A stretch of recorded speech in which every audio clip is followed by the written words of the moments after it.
everybody, and welcome to the Empowering Industry podcast. I'm your host, Charli K. Matthews, and I'm excited to be here. This next guest, I've actually been really interested in his work for a long time, so I am excited to kind of hear his story and let y'all in on what they do over there. But let's just start with Bill jumping on here and introducing yourself. Yeah, thanks, Charlie. My name's Bill Fisher. I lead the education and training team at Xylem in the US. Xylem, you may know or may not, it's a big host or family of brands. Maybe most familiar to your listeners, Charlie, is Bell Gossett or Goulds Water Technologies, of course, but a whole host under that kind of bigger Xylem umbrella. And yeah, we lead training events all across the U.S. in facilities like the Little Red Schoolhouse in Morton Grove, and then locally with a lot of customer sites. That's actually where I am this week, is helping to deliver some on-site training. Awesome. And y'all, if y'all can see it, that is it in the background when he's That's talking. true. Yes, accurate. It is really little and really red, as they say. People are always surprised when I show them that photo. They say, "Oh, I thought it was maybe like a metaphor or a turn of phrase." No, definitely not.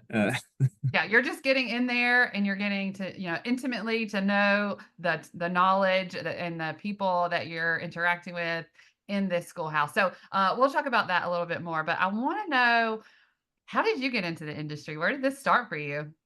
Sure. Yeah. I think my parents were definitely surprised when I said, "Oh, I'd like to major in very useful things like English or Greek and Latin from the ancient world." Not necessarily a skill I use today, but really early on in those fields, I even find myself doing a lot of training, working with other students who were either up and coming, or even my family found them teaching how to use new technology as I was growing up, and something I gravitated toward naturally. So I've been working in adult education for probably 15 years now. And today, just celebrating my 8th year anniversary with Xylem, actually. So um, adult Let's education that celebrate. whole Wait. time. We gotta celebrate Okay, that. okay. That's Right, exciting.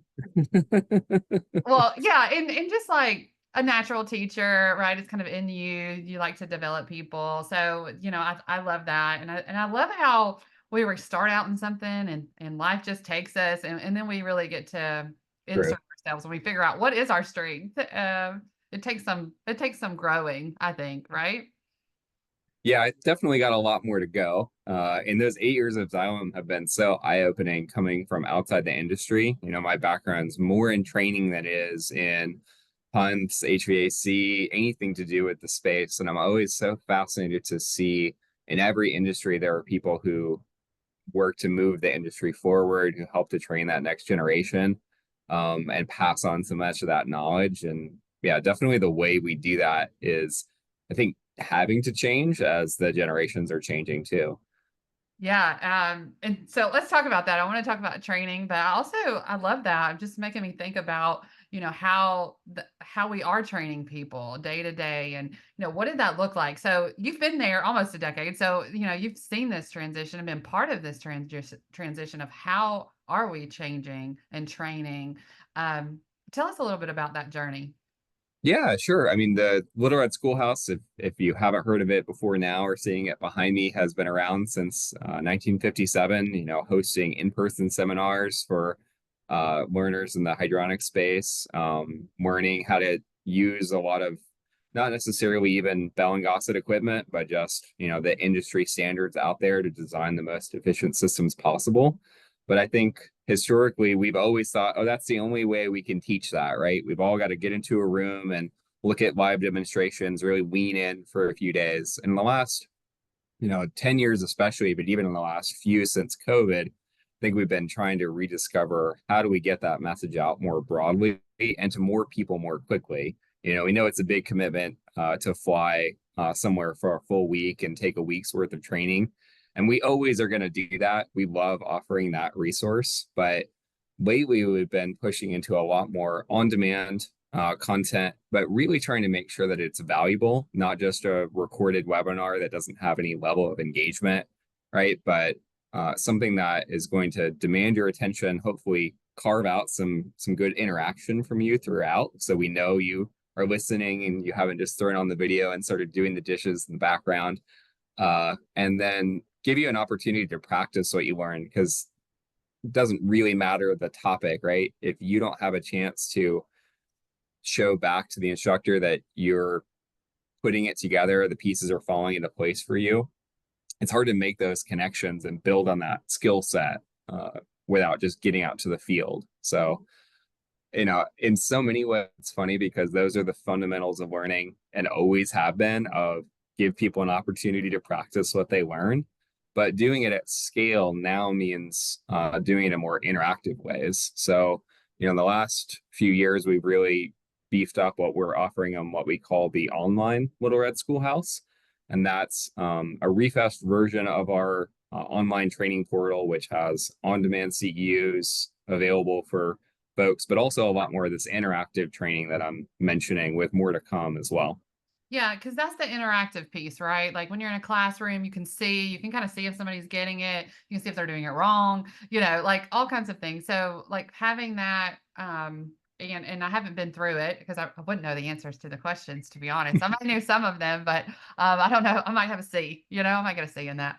But like, yeah, as you're learning, and if you are off, you can just ask a question that kind of leads somebody to the right answer, right? It kind of makes Mhm. them rethink what they're doing, or have you tried it this way, or those type of things in a classroom. So I love that y'all are doing that. I understand a lot of people, right? Events as well. Like there has been a shift in our workforce, both with reduced amount of people doing a lot of different jobs, or less, less people with more tasks that they have to do. So taking off has been hard. And so we've had to adjust that, but also just people getting more comfortable going out. I saw the shift in personal development, right? There was like, we're in survival here. Like, we're not doing any personal development. And so I do see that's changing, right? And coming back. And we're, that's part of it for everybody. But I'm curious on your perspective though, like, what are we doing? And I'll put you on the spot here. Like, what are you doing to help kind of bridge that gap? That there's a knowledge gap for people leaving, and then people are trying to catch up. And this, even our current workforce, right? Of just how do we get the information that we need? How do you feel like you're bridging that gap? Yeah, it's a good question. I mean, one thing we did, and we're trying to think about intentionally, there's this huge library of content on the schoolhouse online now, but it's almost a bit overwhelming. I mean, for me, coming outside the industry originally, it was a lot to learn, kind of leveling up in the same way. And I got to take that perspective of how a net new student is thinking about it. And so one of the things we've carved out there is thinking, hey, what is your learning path, right? If you are new, what's the sequence you should be trying to parse this information, rather than just say, oh, you're going to drink out of the fire hose for the next month, which is what people tend to say. Well, it's hard to drink out of the fire hose that long and feel like you're making good progress, right? So chunking it up and breaking it into those smaller moments where you can have good, successful, and impactful learning, but in bite-sized pieces, right? And Right. say, I mean, okay, we're I'm getting overwhelmed, right? You just get overwhelmed. Like you want to do a good job starting out too. So you're trying to like take in as much and and then you just kind of overwhelmed, right? yeah, there's, some people say that they're kind of like a sponge, right, of information. Well, most sponges do have a maximum limit, right? There's only so much info you can soak in. You've got to squeeze it out and use that knowledge and, do what you're doing so that it starts to sink in a little bit more. Awesome. Well, okay. So what do we need to know on the online learning, right? So what do we need to know about online learning, which is, you know, you're talking a little bit about it, right? How you're setting it up, but just in general, is there any tips or like how to be successful of like actually getting that knowledge to stick for online? Yeah, I think one thing I've seen be very effective is setting up a small, group study almost, even if it's in a professional setting of, hey, let's do that in a like self-directed lunch and learn, right? Let's do a 15-minute, like even if we're working remotely, we'll both watch it and then plan on getting together later that day and talking through, hey, here's where we thought we had questions, or I didn't know this. Had you ever heard that before? And seeing where you can deep dive. You know, just because you're winning remotely and on your own doesn't mean that it has to be a solo activity either. That is so great. It reminds me of our leadership courses we're doing, and it's a group. It's group activity or group call, if you will, Hmm. that also like holds you accountable, like that people are doing it with you and they care and they're alone. Like again, that like sense of alone in this learning is not fun either, right? So um I love the part where we're making it available to people as they have time, right? But here, if you want to connect with people or if you want, this assistance, we're going to also have this group call. I love that. Well, so Bill, as we kind of go forward, and I can't help, I didn't kind of prep you for this either, but there's all this talk of AI, and I'm just thinking of your library here, and I thought, oh wow, at the vast knowledge that's there and transforming that. Do you see that? And are people talking about that kind of stuff now? They are, and I mean, I would say we're actively experimenting to see how it can be helpful. Even in internal trainings recently, we've been doing some experiments where we'll say, hey, take this hour-long recording, which is hard to parse, help us to summarize it and even insert some chapter breakpoints. And that's something that generative AI is quite good at doing, actually, because it's built to absorb large amounts of text and help you pick out those key themes, what's most important. But for me, what's been telling is to read through those pieces and then see, well, where did it get it wrong as well? Because we love to call it artificial intelligence. It's really just spitting out what we can tell it, right? So if you put garbage in, you tend to get garbage out. There's still a lot of value there, I think, in making like parsing a whole hour long webinar more palatable and like, hey, help me get the key points. But where I've been curious is how do we, catch those really obvious, what I've heard called hallucinations, right, from a large language model and say, no, no, no, let's make sure we're really kind of vetting this and making sure people get the most out of this as well. Absolutely. And with any software, like you have to pay attention to the stuff that the data. Yeah, You have to, rework it and look at it. But like you said, right? That intelligence that you're going to get out of just doing that. Even I mean, think of like 8 years ago, you did your first whatever webinar or training or whatever, and being able to look at that, and, like quickly look at it, right? To just like quickly. get the Yep. memory of what that was. That is it's invaluable. So y'all, like he said, experiment, practice, try it out. I think everybody should be doing that because we are the ones that are going to experiment with it, right? That early adopters, and then technology is going to take its way and change and adapt, and we'll be in the know a little bit quicker than people who have Yeah. not even touched it, right? Don't know how to communicate with a robot, if you will. I would definitely say the scariest thing to me about it would be not leaning in at this point and knowing what's possible, what's not, because it is getting better all the time, like all technology, right? And so kind of ignore it at your peril, I think, of like, oh, that'll never affect me. Like, no, it always could, right? Okay, I Like, want to shift gears for you and ask you the question about the in-person piece. How sure, yeah. how does is it still just as valuable? What does it look like as far as that in person? Where do you see like this is the very best time to do this type of event, if you will? Yeah, I think anytime, and we're certainly able to do this very well at the Little Red Schoolhouse in Morton Grove, where we've got lots of hands-on demos where you can really observe a lot of the concepts that we talk about and go see them in action, because that's where learning can happen really deeply. But I think we've even still been trying to find that gap between where can we bring some pieces of that to remote sessions and make sure people get a little taste of that so they can see, oh, here's that extra level I'm going to get out of an in-person event.